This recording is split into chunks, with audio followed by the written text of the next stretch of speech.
गंगानगर से बड़ी खबर आपको बता दें, सिंचाई के पानी की मांग को लेकर के महापड़ाव जारी है। सिंचाई विभाग के मुख्य अभियंता घड़साना पहुंचे हैं और एसडीएम कार्यालय में पहले दौर की वार्ता शुरू हो गई है। स्थानीय प्रशासन की मौजूदगी में किसानों से बातचीत की जा रही है। घड़साना में सिंचाई पानी की मांग को लेकर के महापड़ाव जारी है। इंदिरा गांधी नहर से सिंचाई के पानी की जो मांग है वो की जा रही है। श्री गंगानगर से आपको ये बड़ी जानकारी दे रहे हैं। तस्वीरें भी टीवी स्क्रीन पर एसडीएम कार्यालय में पहले दौर की जो वार्ता है वो भी शुरू हो चुकी है। स्थानीय प्रशासन की मौजूदगी में किसानों से बातचीत की जा रही है। तो श्री गंगानगर से ये जानकारी, पानी की मांग को लेकर के महापड़ाव जारी है और अब एसडीएम कार्यालय में पहले दौर की जो वार्ता है वो भी शुरू हो गई है। तस्वीरें भी आपको टीवी स्क्रीन पर दिखा रहा है। सिंचाई के पानी की मांग को लेकर के महापड़ाव देखने को मिल रहा है। तो सिंचाई विभाग के मुख्य अभियंता जो है वो भी घड़साना पहुंचे हैं। तस्वीरें जो निकल करके सामने आई है उसमें पहले दौर की जो वार्ता है वो शुरू हो चुकी है। ज्यादा जानकारी के लिए संवाददाता अशोक हमारे साथ जुड़ चुके हैं। अशोक, कल भी हमने देखा था बड़ी संख्या में महापड़ाव देखने को मिला था और अब बातचीत की जा रही है। अपडेट क्या है पूरे मामले में? आयुषी, सबसे बड़ा अपडेट निकलकर ये सामने आया है कि जो आज सिंचाई विभाग के मुख्य अभियंता किसानों से जो वार्ता करने पहुंचे थे, पहले दौर की वार्ता समाप्त हो चुकी है और पहले दौर की जो वार्ता थी पूरी तरह से निष्फल रही है। यानी कि इस वार्ता का कोई भी परिणाम सामने नहीं आया और यही वजह रही है कि इस समय श्री गंगानगर जिले के घड़साना एसडीएम कार्यालय के बाहर जो किसान बैठे हुए हैं वे काफी आक्रोशित नजर आ रहे हैं। किसानों का कहना है कि जब तक इंदिरा गांधी नहर परियोजना के मुख्य अभियंता राजस्थान सरकार और सिंचाई मंत्री से बात कर इंदिरा गांधी नहर परियोजना में सिंचाई पानी उपलब्ध नहीं करवा देते, तब तक न तो उन्हें यहां से जाने देंगे और न ही वे अपना महापड़ाव उठाएंगे। घड़साना एसडीएम कार्यालय के चारों दरवाजों पर इस समय संयुक्त किसान मोर्चा के किसान बैठ चुके हैं और सरकार और स्थानीय सिंचाई विभाग और प्रशासन के खिलाफ नारेबाजी कर रहे हैं और कहना है कि जब तक किसानों को सिंचाई पानी नहीं मिलेगा आयुषी, तब तक वो इंदिरा गांधी नहर परियोजना के जो मुख्य अभियंता रस्तोगी जी यहाँ पहुंचे हैं उनको यहाँ घड़साना एसडीएम कार्यालय से बाहर नहीं निकलने देंगे। जी आयुषी। ठीक है, आप नजर बना करके रखिए, आगे भी आपसे अपडेट लेंगे। अशोक, फिलहाल शुक्रिया तमाम जानकारी साझा करने के लिए। और इसी बीच जयपुर से बड़ी खबर सामने आ रही है। एसआई भर्ती नकल प्रकरण और हाईकोर्ट में सुनवाई जारी है। हाईकोर्ट के अधिकारियों से तल्ख सवाल। कोर्ट ने पूछा, क्या राजस्थान लोक सेवा आयोग ने कोई एफआईआर दर्ज की है? एसओजी के एडीजी वीके सिंह ने कहा, बाबूलाल कटारा के माध्यम से रामूराम रायका को एसआई पेपर परीक्षा से करीब 35 दिन पहले मिल गया था। बाबूलाल कटारा से रामूराम रायका को पेपर मिला था। वीके सिंह ने ये कहा है। कोर्ट ने पूछा, क्या राजस्थान लोक सेवा आयोग ने कोई एफआईआर दर्ज की है? और इस पर एडीजी वीके सिंह ने जवाब देते हुए कहा, नहीं। फिर कोर्ट ने आरपीएससी के चेयरमैन से पूछा कि जब आपको 2 मेंबर संलिप्त हैं, तब आपकी सारी जिम्मेदारी है, तो आपने एफआईआर दर्ज क्यों नहीं करवाई? तो कोर्ट ने इस पर सख्ती दिखाते हुए ये भी पूछा कि जब आपके पास सदस्य जो है वो संलिप्त हैं, तो आपने एफआईआर क्यों नहीं करवाई? और ज्यादा जानकारी के लिए संवाददाता विष्णु हमारे साथ जुड़ चुके हैं। विष्णु, क्या कुछ जानकारी, क्योंकि हाईकोर्ट के अधिकारियों से अब तल्ख सवाल, कई तरीके के सवाल भी पूछे गए हैं, सवाल जवाब किया जा रहा है। अपडेट क्या है पूरे मामले में? देखिए, आज हाईकोर्ट में एसआई भर्ती को लेकर सुनवाई चल रही है। चूंकि निरस्त करने का भी मामला है, तो ऐसे में एसओजी के एडीजी वीके सिंह, वहीं पर आरपीएससी के कार्यवाहक चेयरमैन जो है कैलाश चंद्र मीणा, वो वीसी के जरिए प्रस्तुत हुए और उसके अलावा डबल एजी कई अधिकारी जो हैं वे भी इस वक्त मौजूद हैं। पूरे मामले में आज एडीजी एसओजी की ओर से कहा गया कि एसआई भर्ती के अलावा और अन्य पेपर भी लीक हुए थे। परीक्षा से पहले पेपर लीक हो चुके थे। इनमें आरपीएससी के जो मेंबर थे, रामूराम रायका, बाबूलाल कटारा, अन्य, उनके भी नाम सामने हैं और भी नाम सामने हैं। लेकिन तब कोर्ट ने आरपीएससी के चेयरमैन से पूछा कि क्या आपकी ओर से एफआईआर दर्ज करवाई गई थी इस संबंध में? तब चेयरमैन ने कहा कि हमारी ओर से एफआईआर दर्ज नहीं हुई। तो इस पर कोर्ट ने नाराजगी जताई। साथ में कहा कि जब आपने जिम्मेदारी क्यों नहीं निभाई? ऐसे में कई सारे जो जवाब है वो आज सवाल जवाब कोर्ट में हुए हैं। जी ठीक है, आप नजर बना करके रखिए। फिलहाल शुक्रिया तमाम जानकारी साझा करने के लिए। और इसी बीच अजमेर से बड़ी खबर सामने आ रही है। फूड सेफ्टी टीम की बड़ी कार्रवाई देखने को मिली है। गाजीपुरा गांव में चल रही अवैध फैक्ट्री पर यह कार्रवाई हुई है। आपको बता दें कि बिना लाइसेंस जो है अवैध फैक्ट्री संचालित की जा रही थी, ऐसी जानकारी मिली है और अनहाइजीनिक रूप से माल भी तैयार किया जा रहा था। नरेश आडवाणी की साई बाबा मेंबर्स के नाम से ये फर्म संचालित है और पूरी तरह से गंदगी और कबाड़ की तरह ये फैक्ट्री है। फैक्ट्री में बच्चों के लिए टॉफी, जूस, चूरन जैसे प्रोडक्ट तैयार हो रहे थे। फैक्ट्री को सीज कर लिया गया है, प्रोडक्ट के सैंपल लिए गए हैं। खाद्य सुरक्षा अधिकारी दीपक कुमार के नेतृत्व में ये बड़ी कार्रवाई देखने को मिली है। सीएमएचओ के निर्देश पर फूड सेफ्टी टीम की ये कार्रवाई देखने को मिली। अजमेर से आपको ये बड़ी जानकारी दे रहे हैं, तस्वीरें भी टीवी स्क्रीन पर हैं। अवैध फैक्ट्री पर ये कार्रवाई की गई है। फूड सेफ्टी टीम की ये बड़ी कार्रवाई मानी जा रही है। बिना लाइसेंस ये अवैध फैक्ट्री संचालित की जा रही थी और साथ ही साथ अनहाइजीनिक रूप से यहाँ पर माल तैयार किया जा रहा था। साईं बाबा मेंबर्स के नाम से ये फर्म संचालित है। तस्वीरें भी आपको टीवी स्क्रीन पर दिखा रहे हैं। देखिए किस तरीके से फैक्ट्री में टॉफी, जूस, चूरन जैसे प्रोडक्ट तैयार हो रहे थे और अब सैंपल भी लिए हैं। ज्यादा जानकारी के लिए अशोक हमारे साथ जुड़ चुके हैं। अशोक, तस्वीरें भी हम दिखा रहे हैं किस तरीके से यहाँ पर प्रोडक्ट तैयार किए जा रहे थे, बड़ी खामियां मिली है। जी बिल्कुल, फूड सेफ्टी टीम जब यहाँ पहुंची थी तब यहाँ पर पूरी फैक्ट्री में गंदगी थी, कबाड़ खाना बना हुआ था। ये कोई नरेश आडवाणी है, उसकी फैक्ट्री है। जब पूछताछ में बात सामने आई कि इसकी पहले मांगलेवास में फैक्ट्री संचालित थी और उसके बाद इसने उसी लाइसेंस के जरिए जो है काजीपुरा में भी इस फैक्ट्री को संचालित किया और उसमें काफी खामियां जो है वो मिली है, जिसके चलते तमाम जो प्रोडक्ट है उनका जो सैंपल है वो ले लिए गए हैं। साथ ही यहाँ पर जो है काम को पूरी तरह से रोक दिया गया है। इसके अलावा जो सेफ्टी टीम है उसने पूरी फैक्ट्री को सीज कर दिया है। जो है यहाँ पर माल मिला है उसे लेकर अब जांच पड़ताल की जा रही है। क्यों ये इतने समय से फैक्ट्री संचालित की जा रही थी, कौन इसके पीछे है और इतनी गंदगी में ये जो फैक्ट्री संचालित की जा रही थी इस पर जो है कार्रवाई किस तरह से हो, इन सभी पहलुओं को लेकर अब स्वास्थ्य विभाग जो है वो इसमें कार्रवाई में जुटा है। फिलहाल जो व्यक्ति है नरेश आडवाणी, उससे जो है पूछताछ जो है वो स्वास्थ्य विभाग की जो खाद्य विभाग की टीम है वो पूछताछ कर रही है और ये फैक्ट्री के जो लाइसेंस है उसने क्यों नहीं बनवाया और कब से ये फैक्ट्री यहाँ पर संचालित कर रहा था और इसमें कौन कौन लिप्त है, इन सभी विषयों को लेकर भी पूछताछ की जा रही है। लेकिन एक अनहाइजीनिक जो प्रोडक्ट हैं जो बच्चों के काम में आने वाले थे, ये तमाम जो प्रोडक्ट हैं, चाहे इसमें पेप्सी के लो या फिर जो टॉफियां के लो या फिर चूरन के लो, ये सभी जो है बच्चे आसपास के गांव के लोग हैं वो बच्चे जिनको खाते थे और ऐसे में एक बड़ी जो त्रासदी भी जो है वो हो सकती थी। तो ऐसे में इस पर जो है कड़ी कार्रवाई हो, इसे लेकर जो है सीएमएचओ की टीम जुटी हुई है। हम देख भी पा रहे हैं फूड सेफ्टी टीम के अधिकारी कैसे पहुंचे और जांच पड़ताल करते हुए नजर आए। शुक्रिया अशोक तमाम जानकारी साझा करने के लिए। विभाग द्वारा जो चलाया गया अभियान है शुद्ध आहार मिलावट पर वार, उसके तहत हमारे फूड सेफ्टी टीम अजमेर की टीम यहाँ पर पहुँची है। फर्म का नाम है साईं बाबा फूड प्रोडक्ट्स, इसके मालिक हैं नरेश आडवाणी। यहाँ पर हमने चेक किया तो प्रथम दृष्टया इनके पास लाइसेंस ही नहीं पाया गया, फूड लाइसेंस नहीं होना पाया गया, जो कि हमारे कानून में एक अपराध है जिसकी सज़ा और जुर्माना दोनों है। हमने यहाँ निरीक्षण किया तो sugar boiled confectionery, mango juice और कई तरह के चटनी, चूरन वगैरह भी बनाए जा रहे हैं जिन पर कोई प्रॉपर लेवलिंग नहीं है, उनको अनहाइजेनिक तरीके से रखा हुआ है, ना तो सैनिटेशन प्रॉपर है। जगह जगह फैक्ट्री में जाले लगे हुए हैं। हमने कुछ सैंपल्स कलेक्ट किए हैं और अग्रिम आदेशों तक इसका प्रोडक्शन बंद कर रहे हैं। और इसी बीच राजसमंद के साकरोदा से बड़ी खबर सामने आ रही है। करीब 1 बीघा खेत में आग लग गई है और आग लगने से पेड़ जल करके खाक हो गए हैं। आग बुझाने की कोशिश में ग्रामीण जुटे हुए हैं। साकरोदा पंचायत के पुनावली गांव की ये घटना बताई जा रही है। राजसमंद के साकरोदा से ये जानकारी, तस्वीर भी सामने आई है। करीब 1 बीघा खेत में ये आग लगी है और आग लगने से जो पेड़ है वो जल करके खाक हो गए हैं। आग बुझाने की कोशिश में ग्रामीण जुटे हुए हैं। अजमेर के वैशाली नगर स्थित मुख्य सड़क पर सैमसंग के शोरूम में चोरी की वारदात सामने आई है। चोरों ने देर रात करीब 1 घंटे के भीतर 1 करोड़ के मोबाइल चोरी करके फरार हो गए हैं। शोरूम के अंदर लगे सीसीटीवी का डीवीआर भी साथ लेकर के गए हैं। हालांकि शोरूम के बेसमेंट में लगे सीसीटीवी में चोर फरार होते हुए दिखाई दे रहे हैं। सूचना मिलने पर क्रिश्चियनगंज थाना पुलिस मौके पर पहुंची है और एफएसएल को मौके पर बुलाया गया है।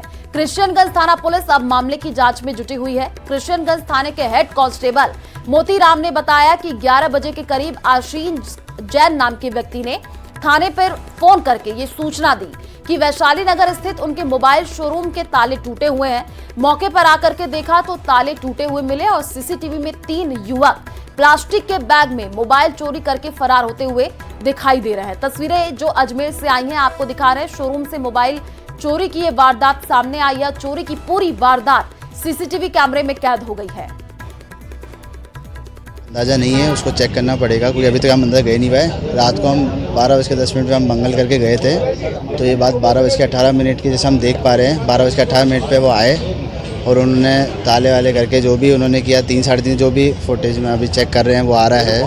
तो उसी से लग रहा है। अभी सुबह तो हमारे पास चौकीदार का फ़ोन आया तो उसने बताया, तो हम आए तो हमने देखा, तो अभी फिर हमने फ़ोन किया हमारे पुलिसकर्मी जो भी हमारी टीम है उनको, तो आए तो अभी तहकीकात चल ही रही है कि क्या चल रहा है क्या नहीं चल रहा है। अभी सुबह 11:30 बजे लगभग आशीष जैन ने जरिए टेलीफोन बताया कि ये वामा हाउस मोबाइल शॉप के ताले टूटे हुए हैं, जिस पर मौके पर आए थे। तो मौके पर आकर देखा तो वास्तव ताले टूटे हुए थे और काफ़ी मोबाइल्स जो ये बता रहे हैं चोरी होना, और एक लड़का अंदर प्रवेश करता हुआ दिख रहा है और वापस प्लास्टिक के बैग में कुछ ले जाता हुआ दिख रहा है। क्या लेके गया, कितने मोबाइल लेके गए, क्या कोई सामान लेके गया, वो अभी ये देख के सारा बताएंगे।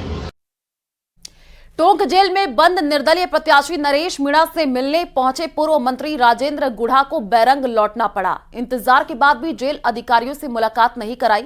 राजेंद्र गुढ़ा ने सरकार पर निशाना साधते हुए कहा कि डबल इंजन की सरकार को घमंड आ गया है। जेल और पुलिस अधिकारियों से बात करने के बाद झुंझुनू से आया। गुढ़ा ने नरेश मीणा को लेकर कहा कि पूर्वी राजस्थान में यूथ का लीडर है, सरकार ने 3 महीने से जेल में डाल रखा है। गुढ़ा ने कहा कि शासन प्रशासन और पुलिस की तानाशाही नहीं करने देंगे। ये राजस्थान यूनिवर्सिटी के जनरल सेक्रेटरी रहे हैं, इन्होंने विधानसभा के चुनाव लड़े हैं, इन्होंने राजस्थान यूथ की लीडरशिप की है और 50-60 हज़ार वोट इन्होंने लिए हैं 2 बार। और आज राजस्थान के अंदर, ये पूर्वी राजस्थान के अंदर एक यूथ का एक लीडर है ये, और उसको आज 3 महीने से जेल में डाल रखा है। और इनके साथियों को जिस तरीके से उठा के जेलों में डाला जा रहा है, प्रताड़ित किया जा रहा है, भयभीत किया जा रहा है, और जिस तरीके से पुलिस ने एक नौजवानों को घरों को तोड़ दिया गया, गाड़ियां जला दी गई, लोगों के साथ, बच्चों के साथ, महिलाओं के साथ जिस तरह का अत्याचार किया, ये एक लोकतंत्र के अंदर ये एक डबल इंजन की सरकार का घमंड आ गया, तानाशाही का एक उन्होंने रवैया अपना रखा है। बैठ के बात करेंगे। जो जिस तरीके से सामान्य मिलने ही नहीं दे रहे, आतंकवादी है क्या कर दिया? एसटीएम की गलती नहीं थी क्या? एसटीएम ने महिलाओं से जबरदस्ती हाथ पकड़ वोट क्यों डलवा रहे थे? अधिकारी कुछ भी करे तो चलेगा, अधिकारी रोज बदमाशी कर रहे हैं, लूट कर रहे हैं, भ्रष्टाचार कर रहे हैं, करप्शन कर रहे हैं, सरकार डूबी आकल्ट भ्रष्टाचार के अंदर सारे के सारे, उसका कोई इलाज नहीं है करने वाले काम। उसने गलती 323 की थी, 307 लगा दी, ऐसे थोड़ी होता है। चित्तौड़गढ़ सांसद सीपी जोशी ने आज लोकसभा में शून्यकाल के दौरान अपने संसदीय क्षेत्र में रेलवे से संबंधी विषयों को उठाया। सीपी जोशी ने उदयपुर, कोटा, वानिया, चंदेरिया दोहरीकरण, मेवाड़ से अहमदाबाद, सूरत वंदे भारत ट्रेन चलाए जाने की मांग की। शून्यकाल में बोलते हुए सांसद जोशी ने सदन में कहा कि 2014 के बाद से रेलवे के क्षेत्र में ऐतिहासिक कार्य हुए हैं। संसदीय क्षेत्र में भी रेलवे के दोहरीकरण, नवीन रेल लाइन विद्युतीकरण, अमान परिवर्तन के कार्य हुए हैं। चित्तौड़गढ़ एक प्रमुख औद्योगिक क्षेत्र होने के साथ साथ पर्यटन में भी एक महत्वपूर्ण क्षेत्र है। के बाद से देश में रेलवे क्रांति के माध्यम से इस देश को कई सौगातें मिली है। मेरे संसदीय क्षेत्र चित्तौड़गढ़ में भी, चाहे डबलिंग हो, इलेक्ट्रिफिकेशन हो, गेज कन्वर्जन हो, चाहे न्यू रेलवे लाइन हो, सारी सौगातें उस क्षेत्र को मिली है। मेरा आपके माध्यम से निवेदन है, चूंकि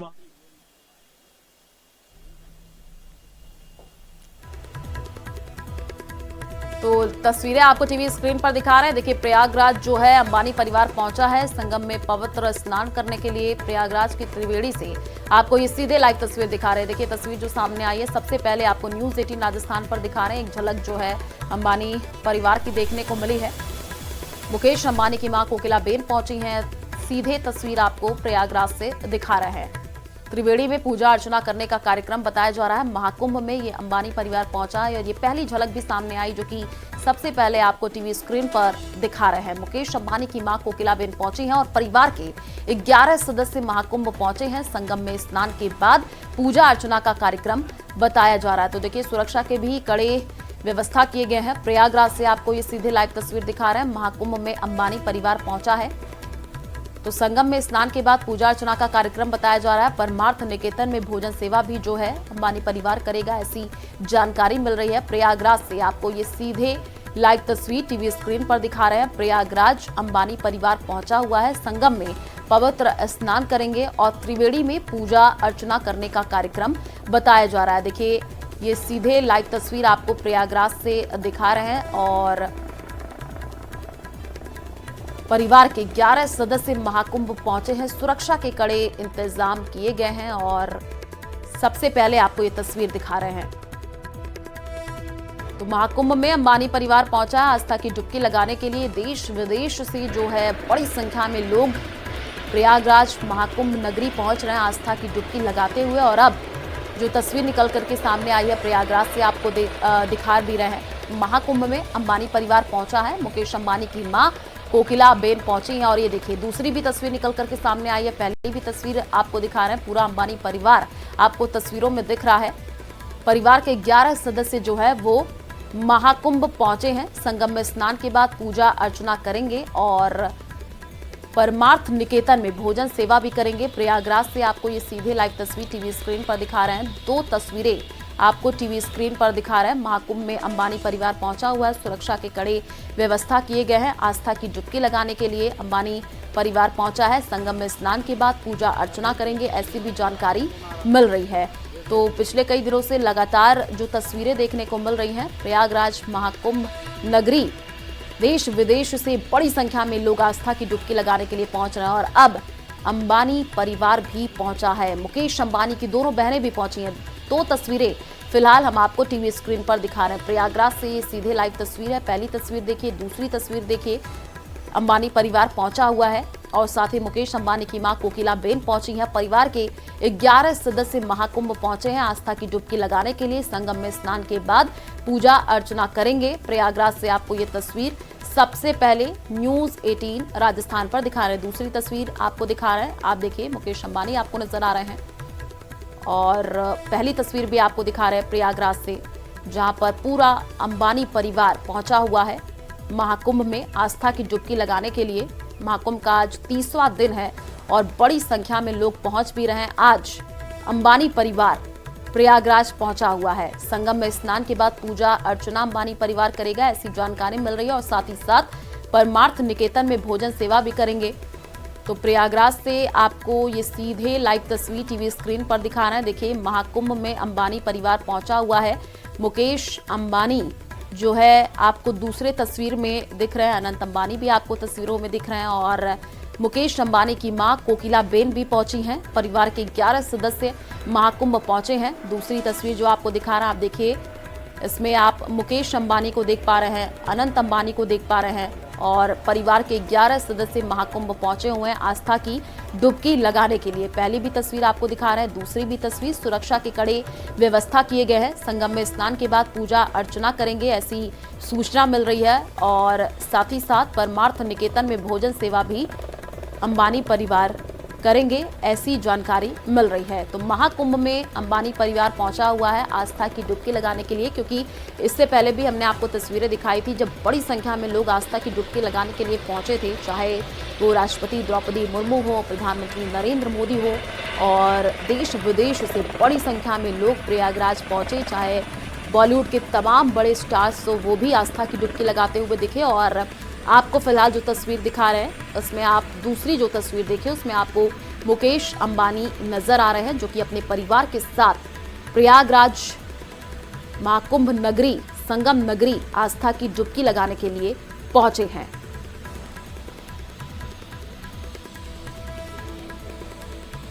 तो प्रयागराज अंबानी परिवार पहुंचा है। ये देखिए तस्वीर आपको दिखा रहे हैं। सुरक्षा के कड़े बंदोबस्त किए गए हैं। संगम में पवित्र स्नान अंबानी परिवार करेंगे और वो भी तस्वीर आप तक पहुंचाएंगे। फिलहाल जो तस्वीर आपको दिखा रहे हैं, आप देखिए कि पूरा अंबानी परिवार 11 सदस्य जो है पहुंचे हुए हैं प्रयागराज महाकुंभ नगरी।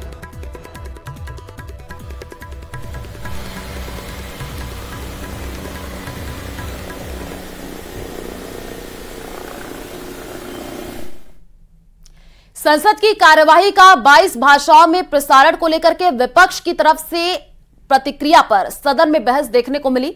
लोकसभा स्पीकर ओम बिरला ने इसे लेकर के विपक्ष को तीखी नसीहत देते हुए कहा कि आखिर आप लोगों को सिर्फ संस्कृत से ही आपत्ति क्यों है। दरअसल दयानिधि मारन ने इसे लेकर आपत्ति जाहिर करते हुए पूछा था कि आखिर क्यों टैक्स पेयर्स के पैसे का ऐसा इस्तेमाल किया जा रहा है। संस्कृत भाषा का उपयोग कोई नहीं करता तो क्यों उसमें प्रसारण किया जाए। इस पर स्पीकर ओम बिरला ने तीखा जवाब देते हुए कहा कि आखिर सिर्फ संस्कृत से ही क्यों आपको आपत्ति होती है। आपको क्या परीक्षा है? Thank you sir, thank you sir, thank you for giving बताइए सर। और हमारा प्रयास है कि जो 22 भाषाएं जो मान्यता प्राप्त है, आने वाले समय में जैसे जैसे मानव संसाधन मिलते जाएंगे, हमारी कोशिश है कि आपके इस टेबल पे लगे से आपकी 22 भाषाओं में आप भाषांतरण को सुन पाएंगे। अब मारन जी, आपको क्या समस्या है, इससे बताइए खड़े होके।